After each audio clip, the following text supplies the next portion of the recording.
挽回坂島横島八方塞がり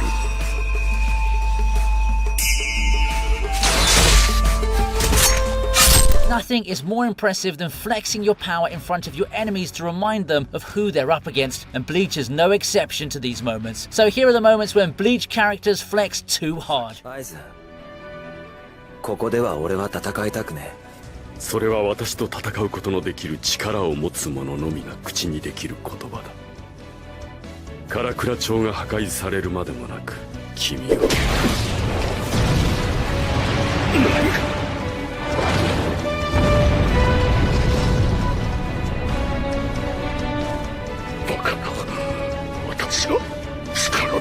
We start with one of the best I'm him moments in all of Bleach. After Aizen had his fun trolling everyone, things were starting to look bad. But of course, a villain shouldn't be allowed to dominate the entire show, and that's when Ichigo arrives in the nick of time. Aizen then mocks Ichigo for not having any spiritual pressure and continues running his mouth, claiming he's the strongest being and that no one could ever stop him. Meanwhile, Ichigo wants to change locations to avoid any further damage to his friends, but Aizen is still talking. So, without waiting for Aizen to finish, Ichigo grabs him by the face like a boss and forcefully drags him away from Karakura town. The highlight, Aizen couldn't even stop Ichigo from doing it, which makes the moment even better.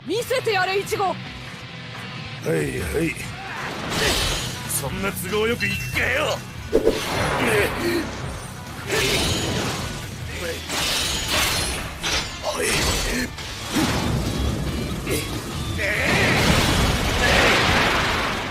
バカ野郎。 何なんだこのレイアウトはゲスが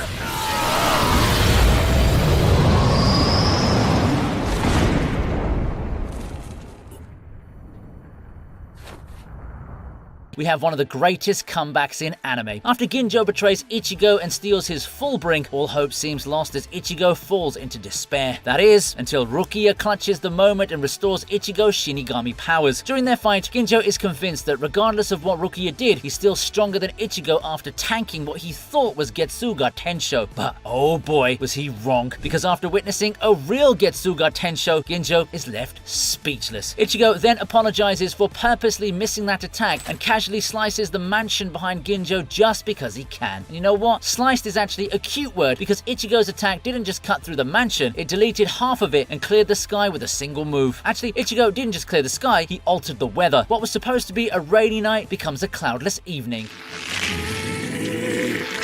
切れるわけねえやっちゃえてめえは真島中の黒崎一号あったった。てめえら横ちんで呼ぶなってあ、すいません。救急車お願いします。俺はお前のために殴ってやる。 Moving on, we have one of the most disrespectful moments in anime. When a group of thugs captures Sado, Ichigo immediately comes to the rescue. Now, we all know that even before Ichigo ever became a substitute Soul Reaper, he's always been an incredibly strong fighter. So when he sees 5 people ganging up on Sado, Ichigo pulls out his phone and calls for an ambulance. Initially, I thought he was calling an ambulance for Sado since, you know, he was beaten up by 5 guys, but I was wrong. Like the boss he is, Ichigo calls for 5 ambulances in advance before proceeding to beat up everyone in sight. I mean, I know Ichigo is one tough cookie, but calling an ambulance before beating someone up is heavily disrespectful to the other guy. And I suppose in this case, the other guys, multiple. Well, needless to say, the hospital surely got 5 patients that day, either with a broken face or badly bruised high school bodies. 挽回が死神たちの手に戻った。多勢に無勢降伏せなんて思てへんやろなお前らの常識もこの状況もみんなまとめてひっくり返したるわ挽回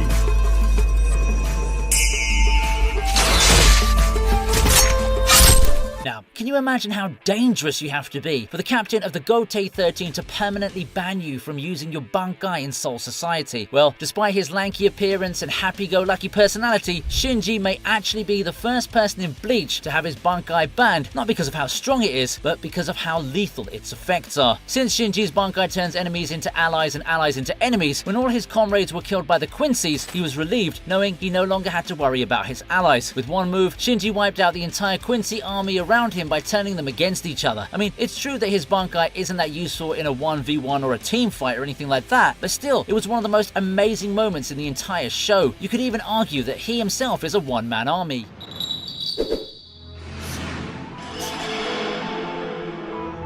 お前か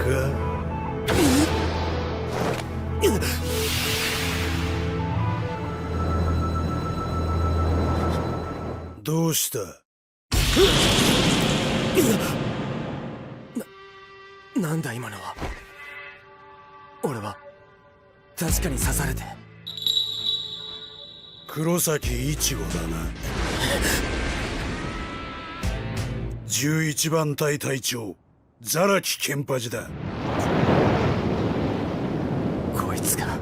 What do you think happens when an unstoppable force meets an immovable object? Now, we all know that Ichigo is a formidable fighter, but against the captain of Squad 11, his strength and sword only meant a good time. After Genpachi stood in Ichigo's way to rescue Rukia, the two engaged in an all-out duel. Genpachi's presence alone was so intimidating that Ichigo was forced to attack. You've seen how big Ichigo's sword is, right? Well, after landing the first blow, blood was shed. Now, you'd think of course Genpachi's blood would be shed, but he just stood there, taking the hit on the head. But no, Ichigo was the one bleeding while Genpachi tanked his sword without sustaining any injury. Genpachi was even visibly disappointed with Ichigo's attack. After a few exchanges, he tanked Ichigo's swing again and still came out unscathed. Seeing that, Ichigo immediately dipped, which, by the way, was wise of him because anyone who can tank a massive sword being swung at full force isn't someone you want to pick a fight with. 千住丸、奴らを切るのはお前だ。やりすぎんじゃねえぞ。知れたこと。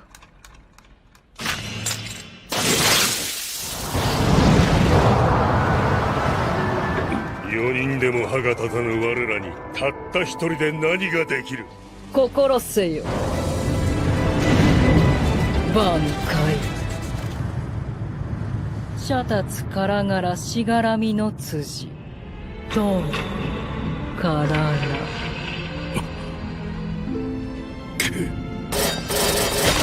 目もつぶれよう Ichigo's battle with Genpachi looks cute compared to Senjumaru's fight with Yuha's Royal Guards. After being pushed to the edge by the Royal Guards, Squad Zero decides that it's time to bust out their ultimate ace to end the fight once and for all. As they appoint Senjumaru to finish the job, the rest of the Squad Zero takes their own lives, allowing Senjumaru to unleash her Bankai. Just summoning her Bankai causes the heavens and earth of all three worlds in Bleach to shake. After unleashing her Bankai, it immediately turns the tables on the Royal Guards, trapping them in Senjumaru's domain. Now, I don't even know how to explain what happened next, but Senjumaru took care of all 6 Royal Guards with ease in the most visually stunning way. I mean, Senjumaru's elegance and her method of dealing with the Royal Guards were without a doubt aesthetically pleasing and one of the best ways to showcase strength.「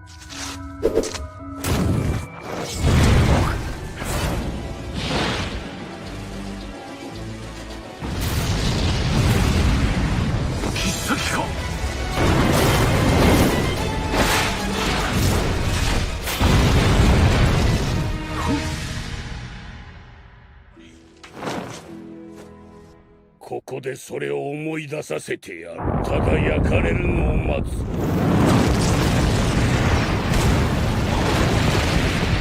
この炎を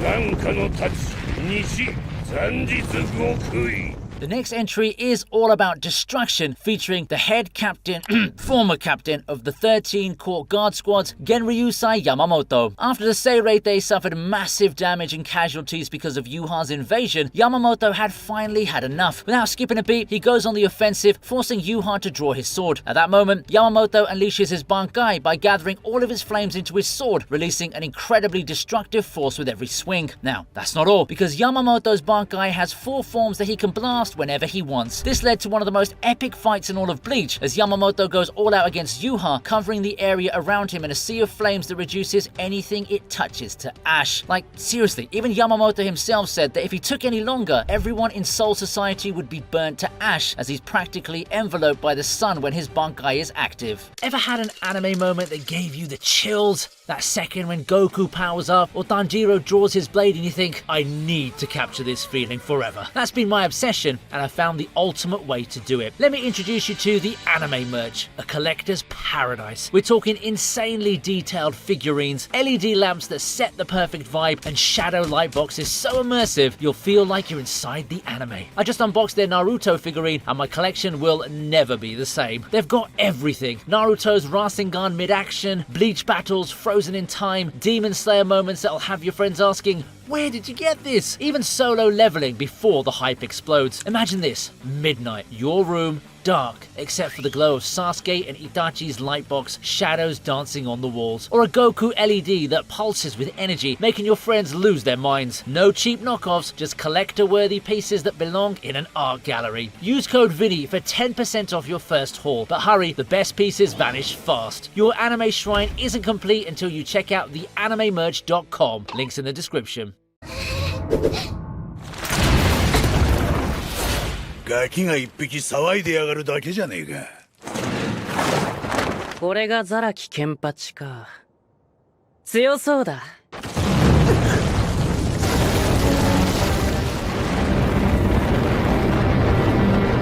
舞台を用意したよ。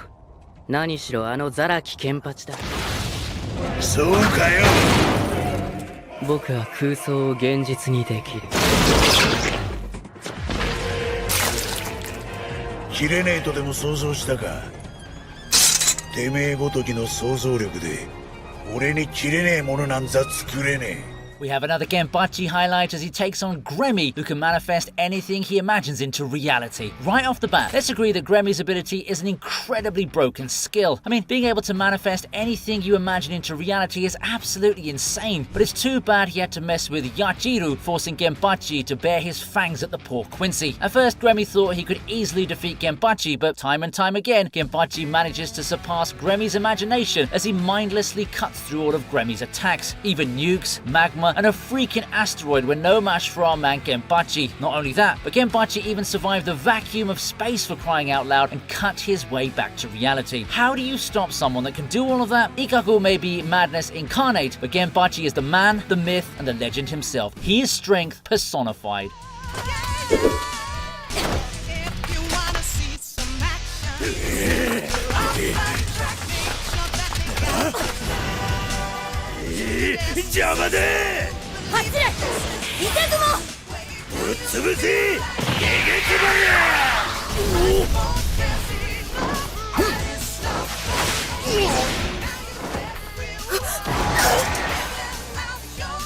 We move forward to witness one of the best I am him moments in Bleach history, Ichigo blitzing 3 lieutenants simultaneously. After successfully rescuing Rukia, Ichigo immediately entrusts her escape to Renji while he stays behind to stop anyone who goes after them. As all the captains of the Gotei 13 watch, they order 3 lieutenants to pursue Rukia. The only problem, Ichigo is in their way. As the 3 lieutenants draw their Zanpakuto, Ichigo pulls a boss move, planting his own Zanpakuto into the ground. He then proceeds to knock all of them out with a single hit. I mean, it wasn't even a fight because they couldn't even strike back. Now, I don't know if you realize this, but Bleach lieutenants are by no means pushovers. They're literally amongst the most capable fighters in the series, second only to their captains. When they faced the one and only Ichigo, they never stood a chance. せめてもわっぱの姿でなくなってよかった。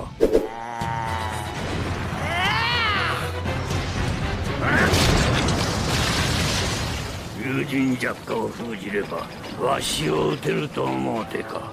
わしより強い死神が1000年生まれとらんからず。 We have another Yamamoto highlight from the Arrancar arc. After all his subordinates were left incapacitated by Sosuke Aizen, Yamamoto finally steps in to finish the job. After capturing Aizen by the hand, Yamamoto unleashes pillars of fire that would kill him, Aizen, and everything caught inside the fiery inferno. The plan was going as expected until Wonder Whis arrived. As the first ever modified Arrancar, Wonder Whis had the ability to seal Yamamoto's Ryujin Jaka, thinking that without it, Yamamoto was nothing more than a frail old man. But they didn't know that Yamamoto was also more than capable of throwing hands despite his age. This led to one of the best fistfights in the Bleach series. The moment Yamamoto threw the first punch, he immediately put a hole in Wonder Whis' body. If the Arrancar wasn't capable of regeneration, that would have been the end of it, and that would have been mercy. Instead, the fight dragged on until Yamamoto decided to crush his body and soul in a single blow once and for all. 雑魚を切っても退屈なんだよ。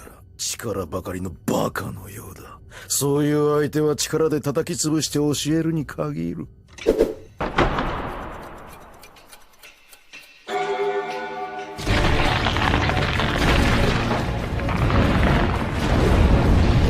イムテレスノーライスはこんなこともできるのです。今の私は何者よりも強大なゴルニア。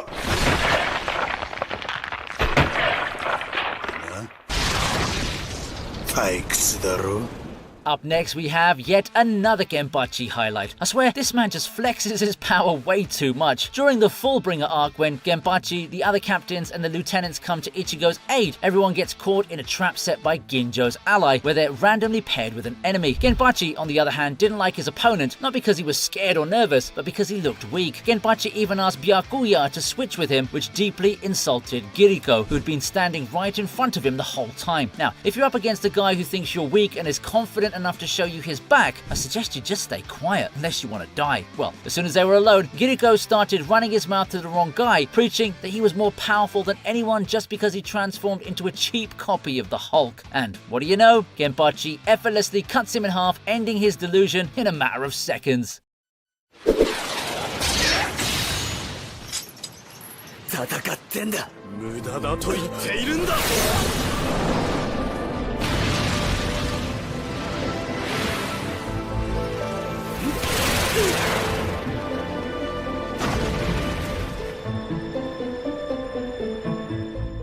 てめえが俺より強かったな。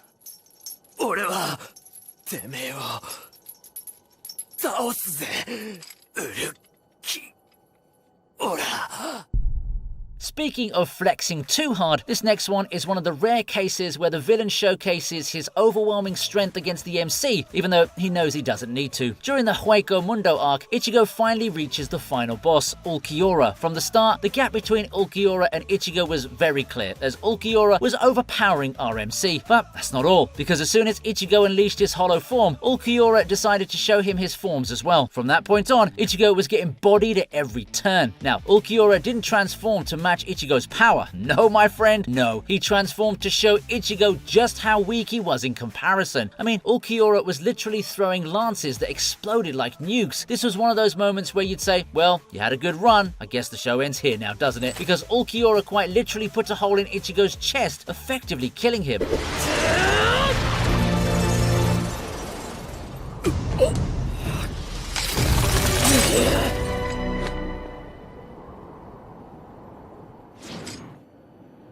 やれやれ。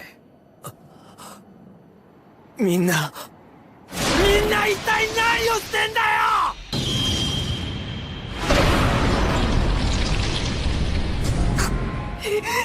日の森。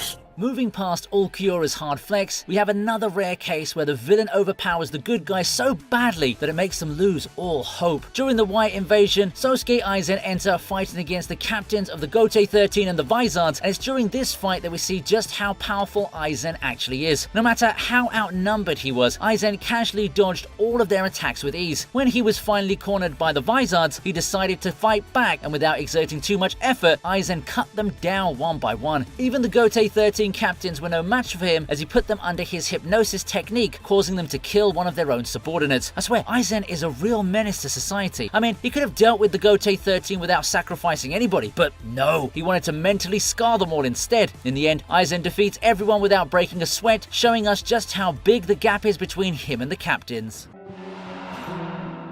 動けよ動け。何者だ貴様。何者だ。ねえよ。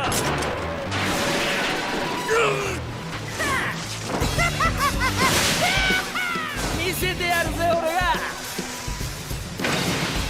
使い方ってやつをよ。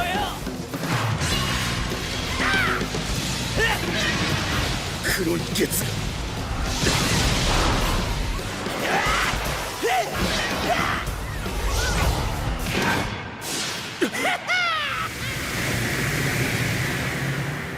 To no one's surprise, we have Hollow Ichigo versus Byakuya. After successfully stopping 3 lieutenants from pursuing Renji and Rukia, Ichigo faces off against Byakuya, the captain of the 6th Division. Undoubtedly one of the strongest opponents Ichigo faced in the early stages of the series, the battle was one-sided in favor of Ichigo as soon as he unleashed his Bankai. Byakuya just couldn't keep up with Ichigo's speed, but the tides instantly turned as soon as Byakuya unleashed Senbonzakura Kageyoshi. In a moment of desperation, Hollow Ichigo took over and gave Byakuya a run for his money. Hollow Ichigo showed Byakuya what true speed and power really were as he outpaced him at every turn. Too bad his highlight didn't last long because Ichigo ripped off his Hollow mask before Hollow Ichigo had the chance to kill Byakuya.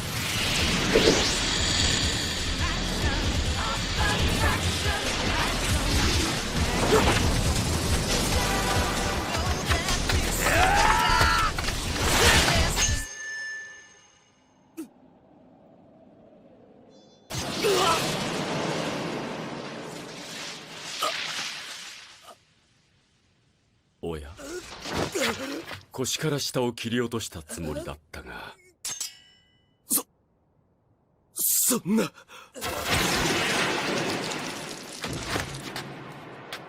Okay, so next up we have one of the most epic displays of strength in the world of Bleach. After successfully rescuing Rukia, Renji runs into a problem as Aizen stands in his way, preventing them from escaping. Thankfully, Ichigo appears just in time to provide support. Now, instead of running together, Ichigo and Renji decide to fight Aizen. As they prepare to launch their attack, Aizen just stands still, unfazed by what's going on. Then Ichigo's theme song starts playing in the background. Now, as a general rule, if an MC's theme song plays in the middle of a fight, you know he's about to win. Everyone knows that, but Aizen is built differently because he casually stomps Ichigo's attack with one finger and stops his theme song right there and then. Keep in mind that Ichigo was in Bankai form at that moment and he just defeated Byakuya, but Aizen dealt with him before his theme song could even finish. Brr, talk about being cold. 波動の90黒棺